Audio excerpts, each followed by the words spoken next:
The afternoon fell slowly over Grandmother Maria's garden. The windmill turned slowly, pushed by a gentle breeze that seemed to bring murmurs from far, far away. Under the blackberry tree, like every evening, Uncle Augustine sat on his wooden bench with the blackberry twig in his mouth. Beside him, Grandmother knitted patiently, her apron stained with the day's harvest. The children came running. Tomas, Sofia, and Mateo had rosy cheeks from playing, but something in their eyes told them they had come with bigger questions than the garden.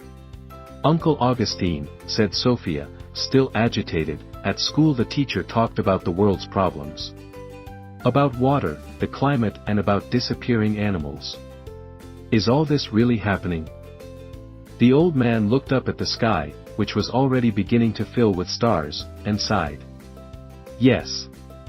It's happening, and you're going to see it with your own eyes. Your world will be different from the one we had." "But why, Uncle?" asked Mateo. "Why, if there are so many beautiful things, are there also so many bad things?" Grandmother stopped knitting and looked at the children tenderly. "Because, my children, humanity is still very young.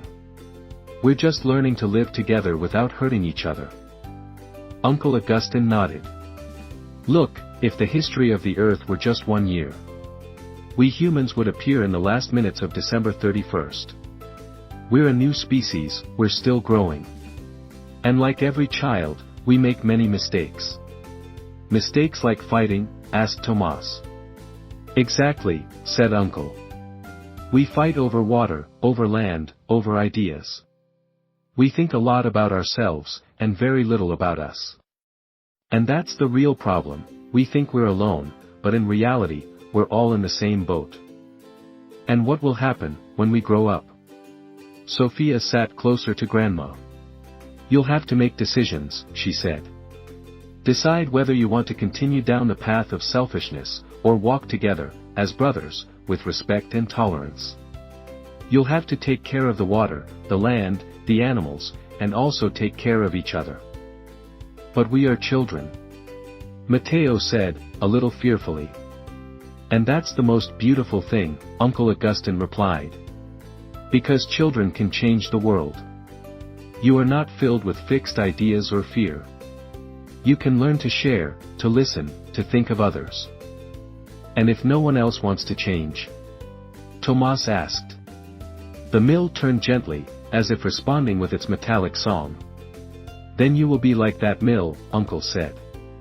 "Even if the world doesn't change immediately, you will continue turning, bringing water to the earth, refreshing hearts. One by one. Like a breeze that starts out light and one day becomes a wind that changes everything." Grandma smiled. "The world's problems aren't solved with technology or force alone. They are solved with awareness and love.